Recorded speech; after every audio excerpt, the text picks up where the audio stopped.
The Trump administration has reportedly demanded sale of assets such as CNN before it would approve an $85 billion £65 billion Time Warner and AT&T merger. Reports of the negotiations came as an AT&T executive said he no longer expects the deal to close this year.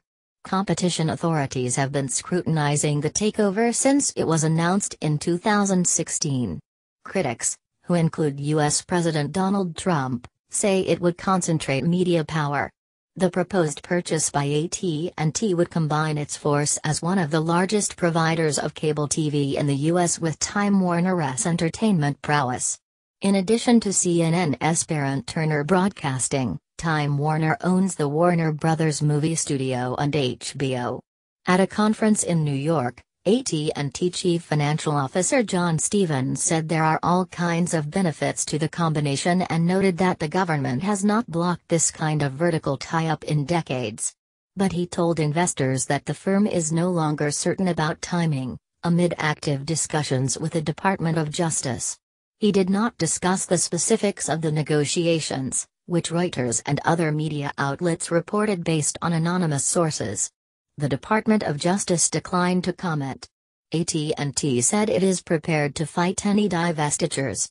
Throughout this process, I have never offered to sell CNN and have no intention of doing so, Chief Executive Randall Stephenson said. AT&T is pursuing the takeover as companies try to respond to upheaval caused by the Internet, which is changing the way television and other media reach audiences. Analysts had expected approval of the deal, so the development was a surprise.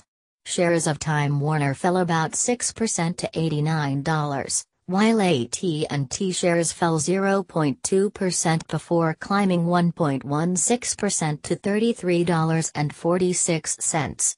Competition regulators at the Department of Justice are in charge of reviewing the proposal, not the president. But the president's pick to lead the department's antitrust division was recently installed and is now reportedly involved in the talks. Regulators are looking at questions such as whether AT&T could raise prices for Time Warner content for other companies, higher costs that could eventually trickle down to consumers.